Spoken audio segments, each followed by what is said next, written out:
হিমের পরশ গায়ে মেখে বালুরঘাটে জমে উঠল ছবি মেলা।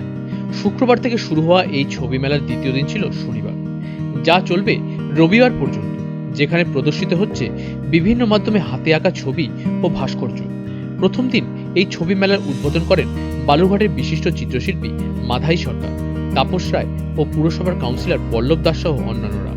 রথতলা এলাকায় মনমতো নাট্যচর্চা কেন্দ্রের আর্ট গ্যালারিতে চলছে বালুরঘাট ছবি মেলা ও প্রদর্শনী 2023। আর্টিস্ট ফ্যামিলি শিল্পী সংস্থার তরফে এই ছবি মেলার আয়োজন করা হয়েছে।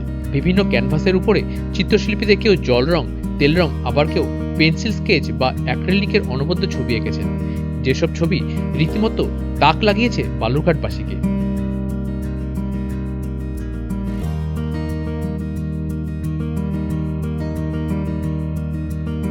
বালুরঘাট থেকে পঙ্কজ মহন্তের রিপোর্ট, উত্তরবঙ্গ সংবাদ।